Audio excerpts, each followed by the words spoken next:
منور صبح کر لے اور روشن شام کرتا چل، تو اپنی آخرت کے واسطے کچھ کام کرتا چل، بھلا اس چند دن کی زندگی کا کیا ٹھکانہ ہے، اگر کچھ ہو سکے تو خدمت اسلام کرتا چل۔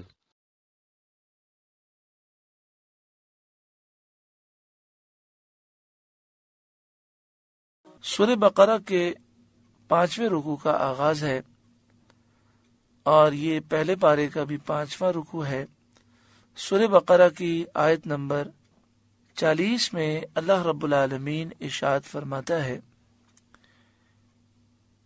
یا بنی اسرائیل اذکروا نعمتی التی انعمت علیکم، اے اولاد یعقوب یاد کرو میرا وہ احسان جو میں نے تم پر کیا۔ یا بنی اسرائیل، بنی اسرائیل کے معنی اسرائیل کی اولاد۔ اسرائیل حضرت یعقوب علیہ السلام کا لقب ہے اور اسرائیل کے معنی ہے عبداللہ، اللہ کا بندہ۔ حضرت یعقوب علیہ السلام کے 12 بیٹے تھے، ان 12 بیٹوں میں حضرت یوسف علیہ السلام بھی ہیں۔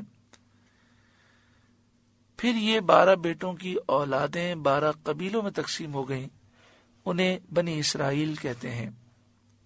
نبی اکرم صلی اللہ علیہ وآلہ وسلم جب مدینہ شریف تشریف لائے تو اس دور کے جو یہودی تھے وہ اپنے آپ کو بنی اسرائیل سے کہتے تھے، یعنی وہ کہتے تھے کہ ہم یعقوب علیہ السلام کی اولاد ہیں۔ تو یہاں سے بنی اسرائیل سے خطاب ہے، یہودیوں سے خطاب ہے۔ اس آیت کریمہ میں فرمایا گیا کہ اے بنی اسرائیل، اے یعقوب علیہ السلام کی اولاد، میری وہ نعمتیں یاد کرو جو نعمتیں میں نے تمہیں دیں۔ کیسی کیسی نعمتیں، کیسی کیسی فضیلتیں دیں، لیکن اس کے باوجود تم نے نافرمانی کی۔ وَأَوْفُوا بِعَهْدِي أُوفِ بِعَهْدِكُمْ، اور میرا عہد پورا کرو، میں تمہارا عہد پورا کروں گا۔ یعنی جو تم نے مجھ سے وعدے کیے ہیں وہ پورے کرو، توریت میں جو باتیں ہیں اس پر عمل کرو۔ توریت میں نبی اکرم صلی اللہ علیہ وآلہ وسلم کی ذات و صفات کے بارے میں واضح تذکرہ موجود ہے، اور تم سے ہر نبی نے یہ عہد لیا ہے کہ تم نبی آخر الزمان صلی اللہ علیہ وسلم پر ایمان لاؤ گے، اور تم مدینہ شریف آئے اسی لیے تھے کہ نبی آخر الزمان یہاں پر جب ہجرت کر کے آئیں تو تم ایمان لاؤ۔ جب ایک یہودی مرتا تو وہ اپنی اولاد کو یہ وصیت کر کے مرتا کہ نبی آخر الزمان یہاں پر تشریف لائیں گے، ان پر ایمان لانا، ان کے دین کی مدد کرنا۔ لیکن جب نبی کریم صلی اللہ علیہ وسلم تشریف لائے تو ان یہودیوں نے تعصب اور حسد کی وجہ سے انکار کر دیا۔ وہ سوچنے لگے کہ آپ تو بنی اسرائیل سے ہیں نہیں، آپ تو بنی اسماعیل سے ہیں، کیونکہ یعقوب علیہ السلام حضرت اسحاق کے بیٹے ہیں اور نبی اکرم صلی اللہ علیہ وآلہ وسلم حضرت اسماعیل کی اولاد سے ہیں۔ تو اس خاندانی تعصب کی وجہ سے اور اس خیال سے کہ یہ فضیلت ہم سے چلی جائے گی، انہوں نے نبی کریم صلی اللہ علیہ وآلہ وسلم کو ماننے سے انکار کر دیا۔ اوفی بعہدکم، میں تمہارا عہد پورا کروں گا، یعنی مراد یہ ہے کہ تمہیں وہ ساری فضیلتیں ملیں گی جو توریت میں لکھی ہوئی ہیں، کہ جب تم اللہ کی فرما برداری کرو گے، اللہ سے کیے ہوئے وعدے پورے کرو گے تو اللہ تمہیں عزت دے گا، آخرت میں جنت عطا فرمائے گا، اللہ کی رضا نصیب ہوگی۔ وَإِيَّايَ فَارْهَبُونَ، اور خاص میرا ہی ڈر رکھو، مجھ ہی سے ڈرو۔ چونکہ یہودی جو علماء تھے وہ اس بات کو جانتے تھے کہ نبی آخر الزمان صلی اللہ علیہ وآلہ وسلم حضور صلی اللہ علیہ وسلم ہی ہیں اور آپ سچے نبی ہیں، لیکن وہ اس کا اظہار کرتے ہوئے ڈرتے تھے کہ کہیں قوم مخالف نہ ہو جائے، نذرانے بند نہ ہو جائیں، اور جو یہودیوں کے سردار ہیں وہ کہیں ہم پر ظلم نہ کریں، اس لیے وہ حق کو چھپاتے تھے۔ تو فرمایا کہ مجھ ہی سے ڈرو اور لوگوں سے نہ ڈرو، حق کا اظہار کرو اور نبی آخر الزماں پر ایمان لاؤ۔ وَآمِنُوا بِمَا أَنزَلْتُ مُصَدِّقًا لِمَا مَعَكُمْ، اور ایمان لاؤ اس پر جو میں نے اتارا، اس کی تصدیق کرتا ہوا جو تمہارے پاس ہے، یعنی اس قرآن پر ایمان لاؤ۔ یہ قرآن توریت کی، انجیل کی، زبور کی، سب کی تصدیق کرتا ہے۔ یعنی توریت، زبور، انجیل میں جن باتوں کا ذکر تھا قرآن ان کی تصدیق کر رہا ہے۔ جس نبی کا ذکر تھا قرآن اسی نبی کی شان بیان کر رہا ہے۔ وَلَا تَكُونُوا أَوَّلَ كَافِرٍ بِهِ، اور سب سے پہلے اس کے منکر نہ بنو، یعنی تم انکار نہ کرو۔ اگر اے یہودیوں تم انکار کرو گے تو تمہاری نسلیں بھی انکار کریں گی اور سب کا گناہ تم پر ہوگا۔ انکار کرنے والے بھی گناہگار ہوں گے، کافر ہوں گے، سب کو گمراہ کرنے کا تم سبب بنو گے تو سب کا گناہ تم پر بھی ہوگا۔ وَلَا تَشْتَرُوا بِآيَاتِي ثَمَنًا قَلِيلًا، اور میری آیتوں کے بدلے تھوڑے دام نہ لو۔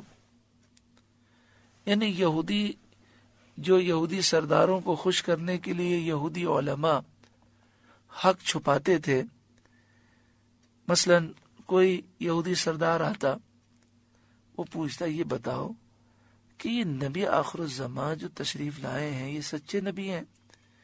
تو یہودی عالم کہتا کہ ہاں، آسمانی کتابوں میں تو یہی لکھا ہے۔ تو وہ نذرانہ دیتا، رشوت دیتا اور کہتا آپ یہ بات اپنے حد تک محدود رکھیے گا، لوگوں کو مت بتائیے گا۔ تو وہ اس سے وعدہ کرتا کہ ٹھیک ہے میں نہیں بتاؤں گا۔ تو فرمائے اس ذلیل دولت کی خاطر حق نہ چھپاؤ، وَإِيَّايَ فَاتَّقُونِ، اور مجھ ہی سے ڈرو۔ لوگوں سے نہ ڈرو کہ لوگ تمہیں تکلیف دیں گے، خاص اللہ رب العالمین سے ڈرو، حق کا اظہار کرو۔ یہاں پر میں ایک یہ وضاحت کر دوں کہ توریت، انجیل، زبور اور جتنے آسمانی صحیفے ہیں سب حق ہیں، مگر توریت، انجیل، زبور میں اور آسمانی صحیفوں میں رد و بدل ہو گیا۔ اب ہمیں اجازت نہیں کہ ہم پڑھیں۔ ہمارے لیے قرآن مجید فرقان حمید ہے، ہم اسے پڑھیں، اسے سمجھیں۔ مجمع الزوائد پہلی جلد صفحہ نمبر 174 پر ہے۔ حضرت جابر بن عبداللہ رضی اللہ تعالیٰ عنہ راوی ہیں، آپ فرماتے ہیں حضرت عمر رضی اللہ تعالیٰ عنہ کو بعض اہل کتاب سے ایک کتاب ملی۔ وہ اس کتاب کو لے کر نبی اکرم صلی اللہ علیہ وسلم کے پاس حاضر ہوئے اور اس کو نبی اکرم صلی اللہ علیہ وسلم کے سامنے پڑھنے لگے۔ آپ صلی اللہ علیہ وسلم نے جلال فرمایا اور آپ کے چہرے مبارک کا رنگ تبدیل ہو گیا۔ فرمایا اے عمر، کیا تم اس میں حیران ہو؟ اس ذات کی قسم جس کے قبضہ قدرت میں میری جان ہے، میں تمہارے پاس صاف صاف دین لایا ہوں۔ تو ہمیں یہ حکم ہے کہ ہم بائبل نہ پڑھیں۔ انجیل، توریت، زبور میں تو کافی تبدیلیاں ہو گئیں۔ یہودی عیسائی جو کتابیں رکھتے ہیں اس میں انہوں نے رد و بدل کر دیا ہے۔ ہمیں قرآن پڑھنا چاہیے، احادیث طیبہ پڑھنی چاہیے اور ان کتابوں سے دور رہنا چاہیے۔ ہاں، یہ عقیدہ رکھنا چاہیے کہ جو اللہ نے نازل کیا ہمارا اس پر ایمان ہے، اور جو انہوں نے رد و بدل کر دیا ہم اسے نہیں مانتے۔ یہ یہودی نبی کریم صلی اللہ علیہ وآلہ وسلم کو اس قدر پہچانتے تھے کہ آپ کے تمام اوصاف جانتے تھے، یہاں تک کہ نبی کریم صلی اللہ علیہ وآلہ وسلم کی آمد سے پہلے آپ کے وسیلے سے وہ دعائیں کرتے تھے۔ سورہ بقرہ آیت نمبر 89 پہلے پارے میں ہی ارشاد ہے، وَكَانُوا مِن قَبْلُ يَسْتَفْتِحُونَ عَلَى الَّذِينَ كَفَرُوا، یہ یہودی کافروں کے مقابلے میں فتح طلب کرتے نبی کریم صلی اللہ علیہ وآلہ وسلم کے وسیلے سے آپ کی آمد سے پہلے. فلما جاءہم ما عرفوا کفروا بہ، پھر جب وہ آقا صلی اللہ علیہ وسلم تشریف لے آئے جنہیں وہ پہچانتے تھے، کفروا بہ، تو انہوں نے ان کا انکار کر دیا. اللہ تبارک و تعالی ہر ایک کو ہدایت نصیب فرمائے. دنیا کی ذلیل دولت کی خاطر یہودیوں نے اپنے آپ کو برباد کیا. آج ناموس رسالت کا مسئلہ ہے تو لوگ ناموس رسالت کے معاملے میں بولنے کے لیے تیار نہیں. ایک گستاخ آسیہ ملعونہ جس سے نبی کریم صلی اللہ علیہ وآلہ وسلم کی پاکستان میں گستاخی کی جون 2009 میں، تو پورا عالم کفر اس کی حمایت میں کھڑا ہو گیا. اس کے اکاؤنٹ میں، اس کے شوہر کے اکاؤنٹ میں لاکھوں ڈالر جمع ہو گئے. یورپ میں جگہ جگہ اس کو ہیرو بنا کر پیش کیا گیا، اس کے لیے بڑے بڑے بورڈ آویزہ ہو گئے. کتنا افسوس ہے کہ اگر کوئی نبی کریم صلی اللہ علیہ وآلہ وسلم کی گستاخی کرے تو پورا کفر اسے اپنا ہیرو سمجھتا ہے، اور اگر کوئی نبی کریم صلی اللہ علیہ وآلہ وسلم کی ناموس کی حفاظت کرے تو ہمارے مسلمان اس کا ساتھ دینے کے لیے تیار نہیں. غازی ملت ملک ممتاز حسین قادری 5 سال جیل میں رہے، پھر آپ کو شہید کر دیا گیا. ان 5 سالوں میں کئی ایسے لوگ تھے جنہوں نے غازی صاحب کا نام بھی نہیں لیا، دعا تک نہیں کی. آج دیکھیں غازی تنویر قادری، انہوں نے انگلینڈ میں گستاخ کو قتل کیا.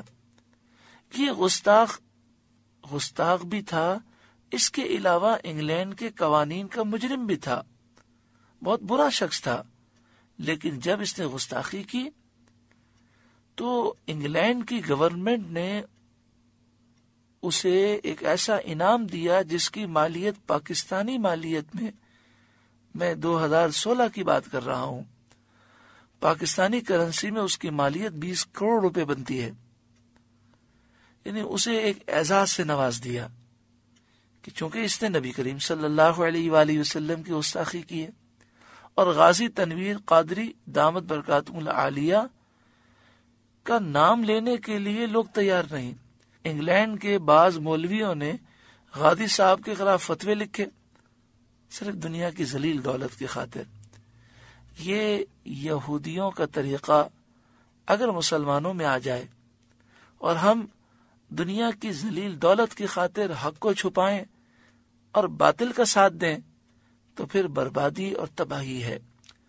آگے فرمایا وَلَا تَلْبِسُوا الْحَقَّ بِالْبَاطِلِ، اور حق سے باطل کو نہ ملاؤ. وَتَكْتُمُوا الْحَقَّ وَأَنْتُمْ تَعْلَمُونَ، اور جان بوجھ کر حق کو نہ چھپاؤ.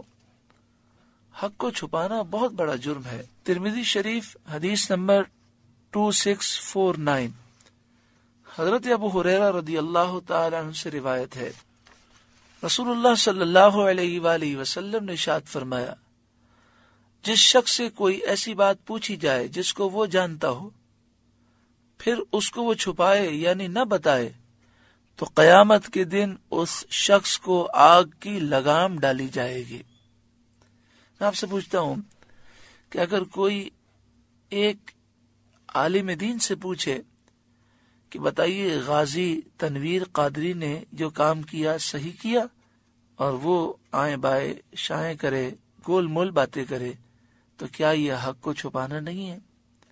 ناموس سے رسالت کے مسئلے میں جب وہ انگلینڈ کا یا امریکہ کا ویزا لینے جائے اور اس سے پوچھا جائے کہ یہ بتائیے ممتاز حسین قادری کے بارے میں آپ کی کیا رائے ہے، اور اس وقت وہ انگلینڈ کا ویزا، امریکہ اور کینیڈا کا ویزا لینے کے لیے انسان گول مول باتیں کرے، تو اس پر انتہائی افسوس ہے.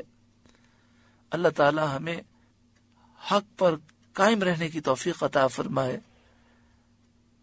آگے فرمایا وَأَقِيمُوا الصَّلَاةَ، اور نماز قائم رکھو، وَآتُوا الزَّكَاةَ، اور زکوٰۃ دو، وَارْكَعُوا مَعَ الرَّاكِعِينَ، اور رکوع کرنے والوں کے ساتھ رکوع کرو. اللہ تعالی نماز قائم کرنے کی ہمیں توفیق عطا فرمائے۔ قائم کرنے کی یہ معنی ہے کہ ہمیشہ پڑھو، ظاہری اور باطنی آداب بجا لا کر پڑھو، اور دوسروں کو نماز کا درس دو۔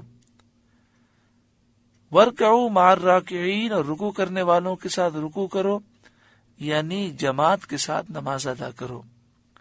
ترمذی شریف کتاب الصلاۃ میں ہے، حضرت انس بن مالک رضی اللہ تعالیٰ عنہ راوی ہیں، نبی کریم صلی اللہ علیہ وآلہ وسلم نے فرمایا، من صلی للہ 40 یوما فی جماعت یدرک التکبیرۃ الاولی، جو کوئی 40 دن تک نماز جماعت کے ساتھ اس طرح ادا کرے کہ تکبیر اولا فوت نہ ہو، یعنی پہلی رکعت اس کی فوت نہ ہو۔ اگر پہلی رکعت میں کوئی رکوع بھی پالے تو علماء کہتے ہیں تکبیر اولا اسے مل جائے گی۔ ویسے تکبیر اولا کی جو تعریف ہے وہ تو یہ ہے کہ امام کہے اللہ اکبر اور یہ اس کے ساتھ فوراً شامل ہو جائے، لیکن علماء یہ بیان کرتے ہیں کہ اگر پہلی رکعت میں رکوع میں بھی شامل ہو جائے، چاروں رکعتیں مل جائیں، فجر کی دونوں رکعتیں مل جائیں تو تکبیر اولا مل گئی۔ پیارے آقا صلی اللہ علیہ وآلہ وسلم نے فرمایا، جو 40 دن نماز جماعت سے ادا کرے اس طرح کہ تکبیر اولا وہ پالے، کتب لہو براءتان، تو اسے 2 براءتیں، 2 نجات حاصل ہوتی ہیں، براءت من النار و براءت من النفاق، جہنم سے برات اور نفاق سے برات، یعنی ایسا شخص جہنم سے محفوظ ہو جاتا ہے اور نفاق سے وہ محفوظ رہتا ہے۔ آگے ارشاد فرمایا، اتأمرون الناس بالبر وتنسون انفسکم، کیا لوگوں کو بھلائی کا حکم دیتے ہو اور اپنی جانوں کو بھولتے ہو؟ وانتم تتلون الکتاب، حالانکہ تم کتاب پڑھتے ہو، افلا تعقلون، تو کیا تمہیں عقل نہیں؟ یہاں خطاب تو یہودیوں سے ہے کہ یہودی جب مسلمانوں سے ملتے تنہائی میں تو کبھی کبھی وہ کتابیں کھول کر کہتے کہ دیکھو جس نبی پر تم ایمان لائے ہو یہ سچے نبی ہیں، میں تمہیں نصیحت کرتا ہوں کہ مرتے دم تک ان کا دامن تھام کے رکھنا۔ تو فرمایا تم لوگوں کو نیکی کا درس دے رکھے ہو اور خود ایمان نہیں لاتے، خود اپنے آپ کو بھول جاتے ہو، اپنے آپ کو جہنم کا ایندھن بنا رکھے ہو، کیا تمہیں عقل نہیں ہے؟ بندے کو چاہیے کہ وہ نیکی کا حکم بھی دے اور خود بھی عمل کرے۔ مسلم شریف کتاب الزہد، باب عقوبت من یأمر بالمعروف ولا یفعلہ، حضرت اسامہ بن زید رضی اللہ تعالی عنہ بیان کرتے ہیں، سمعت رسول اللہ صلی اللہ علیہ وآلہ وسلم یقول، میں نے رسول اللہ صلی اللہ علیہ وآلہ وسلم کو فرماتے ہوئے سنا، یؤتی بالرجل یوم القیامہ فیلقی فی النار، ایک شخص قیامت کے دن لایا جائے گا پھر اسے جہنم میں پھینک دیا جائے گا، فتندلق اقطاب بطنہ، اس کے پیٹ کی آنتیں باہر نکل پڑیں گی، فیدور بہا کما یدور الحمار فی الرحا، تو جس طرح گدھا چکی کے گرد گھومتا ہے اس طرح وہ اپنی آنتوں کے گرد گھوم رہا ہوگا، فیجتمع الیہ اہل النار، پھر جہنمی اس کے گرد جمع ہو جائیں گے، فیقولون یا فلان ما لک، پھر وہ کہیں گے اے فلاں تجھے کیا ہو گیا، تو یہاں جہنم میں کیسے آ گیا؟ الم تکن تأمر بالمعروف وتنہی عن المنکر، کیا تو نیکی کا حکم نہیں دیتا تھا اور برائی سے نہیں روکتا تھا؟ یعنی جہنمی کہیں گے تو وہی ہے جو اچھی باتوں کا حکم دیتا تھا، برائی سے روکتا تھا۔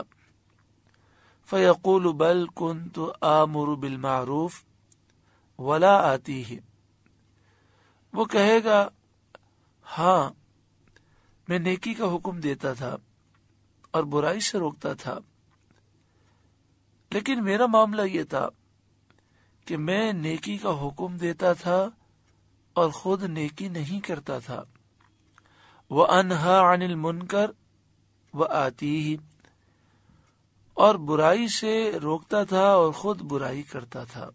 دوسروں کو تو برائی سے روکتا تھا لیکن خود عمل نہیں کرتا تھا۔ اس کی مثال ایسے ہے کہ جیسے ایک شخص خود سگریٹ پیتا ہے اور دوسرے کو سگریٹ سے روکتا ہے، تو اب مجھے بتائیے کہ دوسرا تو اس کی باتوں پر عمل کر کے سگریٹ سے روک گیا تو دنیاوی نقصان سے وہ بچ گیا، لیکن خود سگریٹ پینے والا تو اپنا نقصان کر رہا ہے۔ تو ہمیں چاہیے کہ ہم خود بھی برائی سے بچیں اور دوسروں کو بھی بچانے کی کوشش کریں۔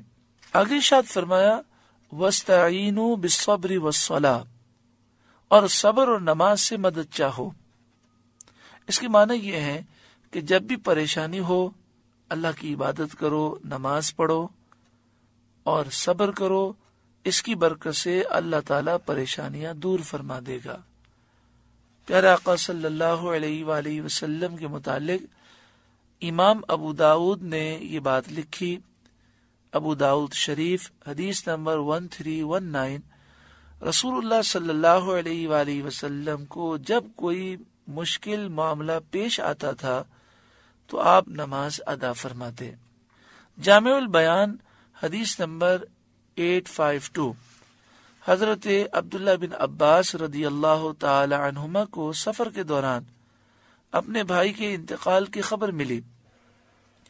آپ نے انا للہ و انا الیہ راجعون پڑھا اور ایک طرف اتر کر 2 رکعت نماز ادا فرمائی اور ان میں طویل سجدہ کیا، پھر یہ کہتے ہوئے اپنی سواری کی طرف بڑھ گئے وَاسْتَعِینُوا بِالصَّبْرِ وَالصَّلَاةِ، صبر و نماز سے مدد حاصل کرو۔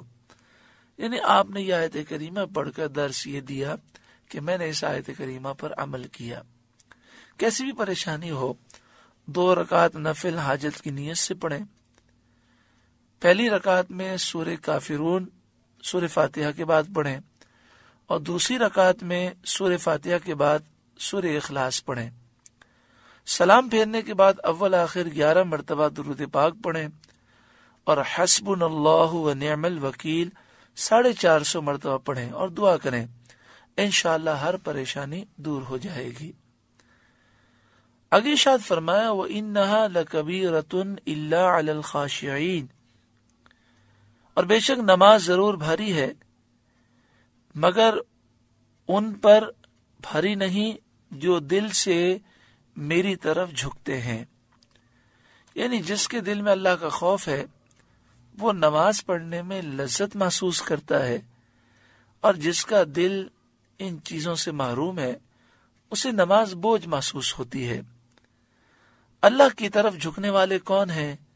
الذین یظنون انہم ملاقو ربہم، جنہیں یقین ہے کہ انہیں اپنے رب سے ملنا ہے، وانہم الیہ راجعون، اور اسی کی طرف پھرنا ہے۔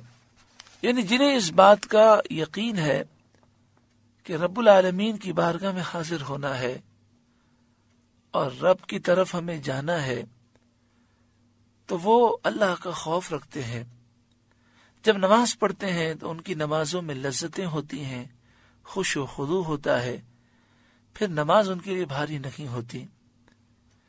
میں یہاں آخر میں یہ بات کہنا چاہوں گا کہ اگر آپ کو دیکھنا ہو کہ نماز کس پر بھاری ہوتی ہے تو کبھی لوگوں کا حال دیکھیں۔ اندر نماز ہو رہی ہے اور یہ باہر کھڑے ہوتے ہیں، پھر نماز کے بعد آ کر نکاح کی محفل میں شریک ہوتے ہیں لیکن عصر کی نماز جماعت سے نہیں پڑھتے۔ کیوں؟ اس لیے کہ نماز ان پر بھاری ہو گئی۔ جو شخص اللہ کے دربار میں حاضری سے محروم ہے اسے سوچنا چاہیے کہ میں کتنا بد نصیب ہوں کہ اللہ کے حضور جھکنے سے محروم ہوں۔ اللہ تعالی مجھے بھی اور آپ سب کو عمل کی توفیق عطا فرمائے۔ یہ 5واں رکوع سورہ بقرہ کا مکمل ہوا۔ اس میں جو ہم نے نصیحتیں سنی، خاص طور پر نمازوں کی، اللہ تعالی ہمیں پابندی کی توفیق عطا فرمائے، صحیح طور پر نمازیں ادا کرنے کی توفیق عطا فرمائے، آمین بجاہ سید المرسلین صلی اللہ علیہ وآلہ وسلم۔